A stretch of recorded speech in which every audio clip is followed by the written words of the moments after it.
right, joining us now on One Shining Podcast is CBS broadcast extraordinaire. You've heard his voice all throughout March Madness. He is the great Ian Eagle. Ian, thanks so much for coming on One Shining Podcast. Yeah, great to be with you, Tate. It's the day after the madness, which I always find interesting as you're trying to sort through the information that you just had over the weekend, and then you start to parse through the information you're going to need for the upcoming weekend. So we're in that in-between stage where wires are getting crossed a little bit, but the excitement continues to build. Yeah, I had to ask you about that because, I'm amazed by play-by-play broadcasters in general, all the information, all the stories, right? All the decisions that are made within a broadcast. It's a lot of, on the fly, right? Is probably the best way to put it. But like you said, there's a lot of cramming for the test, dumping that information, cramming for another test. How hard is that during March Madness for you? Because we obviously know teams are scouting for just one day, but so are you.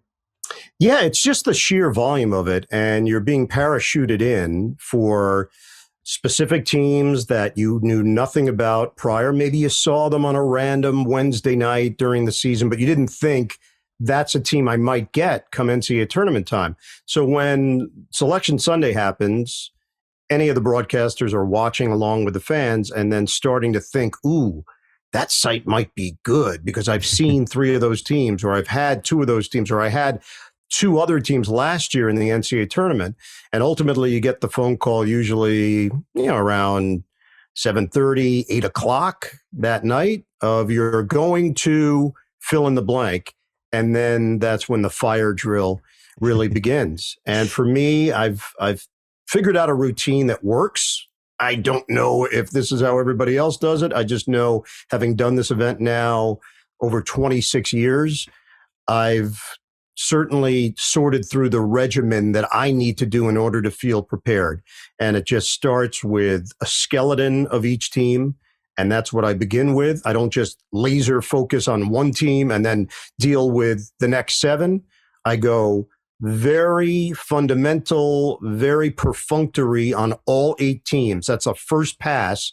And then I start digging into the matchups. And you really have to view them as matchups. If you look at them as 8 separate entities, you're screwed. You've got to see them for what they are, which are first round matchups in the NCAA tournament. And then you start to flesh it out. You start to get into biographical information. You start to get into history.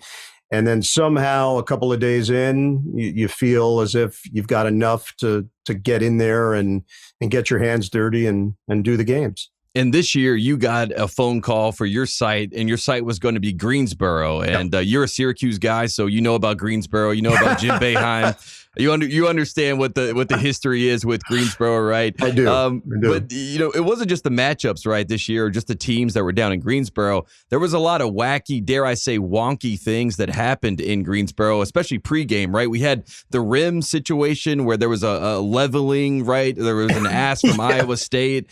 Kentucky had their problem. So as a play-by-play guy, how much do you balance, right? You have your plan, right? Everybody has a plan going in, but then you get punched in the mouth with all this wacky stuff going on. So how do you deal with that, and how do you talk about that? I actually embrace the wackiness. I like when it's not normal and everything is according to script. I actually find those to be the more interesting situations to describe. And if it's a little different, unique, and esoteric, sometimes it's memorable. We had a sitter in the first round. Right. I'd never experienced that in the NCAA tournament, with the ball on a free throw just rolled and sat on the rim and didn't move. It happened in a game that I did, playoff game, NBA, Miami and Charlotte. Dwayne Wade had a sitter, not on a free throw, but on a shot attempt. And that's the only other time that I can remember in my 29 years of doing high-level basketball where that happened in a game. So those situations I find to be actually enjoyable and fun and a little bit offbeat and unscripted. And you're right. You have to fly by the seat of your pants a bit. I think back, my third year doing the tournament was 2000. I was in Buffalo, and Seton Hall went on a run that year. Shaheen Holloway helped pull out a victory in the first round. And now they're in the second round, and they have a chance to advance on and beat Temple, if I remember correctly, with Pepe Sanchez. Holloway goes down with an injury, couldn't play in round 2. His backup was a guy by the name of Ty Shine. And Shine starts going off in this game. And I'm thinking in the last minute of the game, if Ty Shine plays a big role in an upset win, I'm going to have to figure out a way to say one shining moment. It just fits. And the moment came, and for whatever reason, I did not pull the trigger. And I think the reality was at that point in my career and my life, I was young. I had just turned 30. And I was still young in the broadcasting circles of the national stage. I thought, oh, I might get criticized. There might be people that jump on this. They'll say it's corny. They'll say it was too pre-prepared. And I didn't go with it. And I just remember walking away from that event thinking, you know what? No more. Go with your instincts. If something fits, if something works, go with it. Trust yourself in those moments. So it's 23 years now. It still bugs me in some way, but I did learn from it. And I think in this tournament, based on the frenzy that you get with some of these matchups and some of these results, you got to be ready to handle the unexpected. And, I was going to ask you before you even got into that, what your favorite call of the weekend was. And I had two that I marked just because they stuck with me. And I think they kind of represent what you were saying. And it shows how much, you have leaned into what you said, go with your gut a little bit. Yeah. And obviously, the main one that everyone reacted to was Boom Goes the Dynamite, right? Sule Boom. Did you have that one in your mind, or did that come to you right then and you said, I had to say this? I did not have that in my mind. Good. But I do remember, as I was saying boom over and over again, that phrase, because it was such a viral moment, kept popping up in my brain. And I thought to myself, okay, you can't go there on a regular jump shot. You can't go there on a three-pointer or just an average layup. If this guy does something in the moment and does it in spectacular fashion, feel it. If it's there, go with it. If it's not, don't worry about it. That's the other part about maturing in this business and maybe understanding your job a bit more. If something is left on the table and not used, that's okay. Even in your prep, I believe early in my career, probably first 3 or 4 years, it's only natural. NBA, college basketball, NFL, you want to show the viewer or the listener how much you know. Right. We all kind of have an imposter syndrome that's built in that everyone's trying to fight. Right. Exactly. Completely. And you feel the need to validate all the work that you've put in. There's a lot of time to prepare for these games, so you want to feel as if it was put to good use. Probably 4 years in, 5 years in, I realized sometimes the audience doesn't need to know. And they don't know what they don't know. And it's okay if there's a bunch of statistics, nuggets, personal notes that are on your board that never make air. And the same holds true for a line or a phrase or wordplay. So for that one in particular, if I never said it, life would have gone on. It would have been okay. But it seemed to fit the moment, and I just decided to go for it. And everybody loved it online. There's a lot of times when it comes to, the current media scene where you almost have to ignore the internet reaction to things. But immediately people were going, this is why we love Ian Eagle. This is why he's our guy. There was another one that I loved, and this probably goes back, like you said, you have to have a little bit of fun. But Adam Kunkel was also a guy who was, doing great for Xavier in the tournament and had some moments, had some big threes. But you said, I think it was on the break at one time, you said Kunkel for the Dunkel. And I thought that was one of those moments where, yes, there's the serious call at the end of the game that, every play-by-play broadcaster wants that call to be one that gets remembered. But in between, I think there's a lot of fun opportunities. And I thought, Kunkel for the Dunkel was an example of what I enjoy, the fun and wacky stuff in the middle of a game. Yeah, I appreciate it, Tate. I think when you say one name over and over and over again on play-by-play, at some point, your brain does go places. And exactly. Look, it's not a normal name. Like I didn't go to high school with Ricky Kunkel. I don't know any other Kunkels other than the dude that played at Belmont, that now is a standout with Xavier. And again, in the moment, it just seemed to fit. It was actually on a pass that led to the dunk. It was an alley-oop, and he made the right play. And I wasn't convinced he was ever going to dunk it in the game. So to me, that was probably the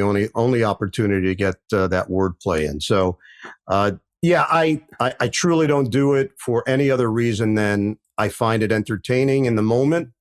And if others do, there are a bunch that sometimes just go right over people's heads. And that to me is cool too. There might be a person that jumps on it or not. You know, Keontae Johnson is a tremendous player.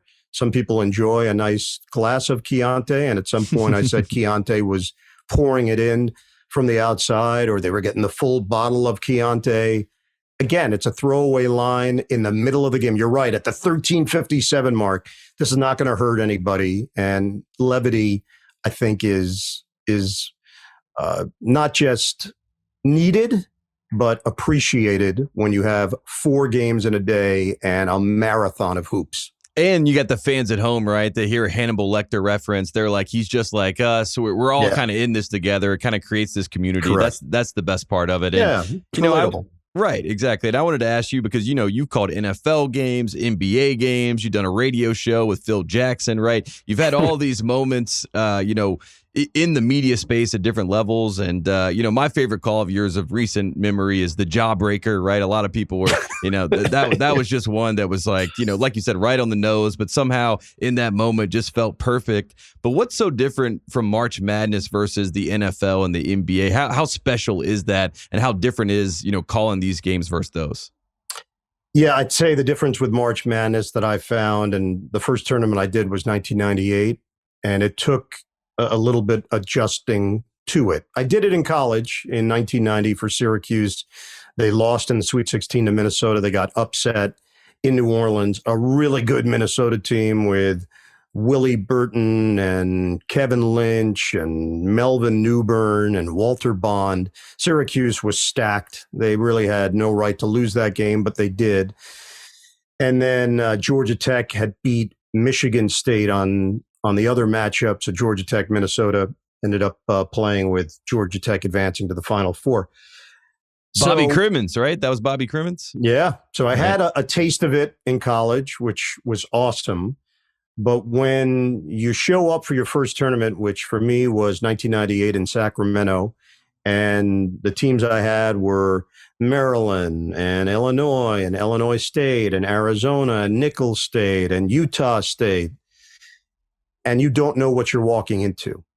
And this is really pre-internet where everything was available online. So basically you were getting media guides sent to you. I was getting on the plane with 8 different media guides as part of my carry-on. I flew cross country. You can't get to Sacramento direct from the East Coast, at least where I am in New Jersey. So you're connecting. I've had like a separate bag for these media guides to just jot down as much information as I could get. And I remember vividly the biggest concern I had, the first team that I worked on, Tate, was Maryland that year. And they had a player by the name of Sharunas Yesikavicius.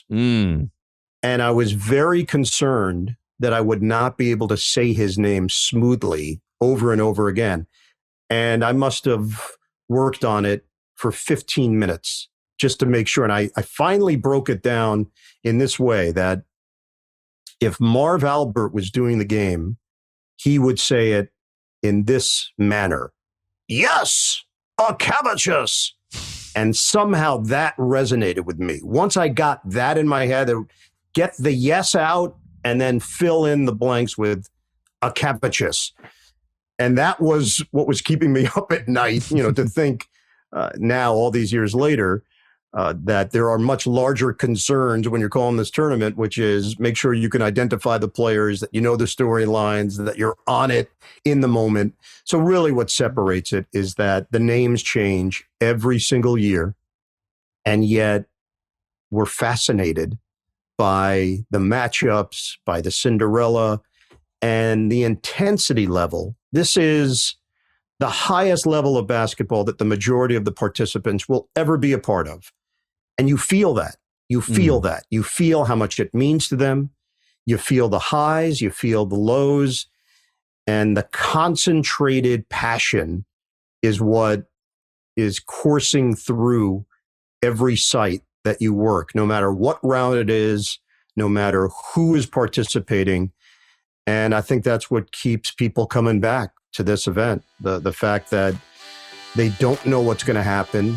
It isn't predictable. And the only thing that we can guarantee is that there will be a team that you knew nothing about that will emerge in that first weekend and capture people's imagination. And it happens every year.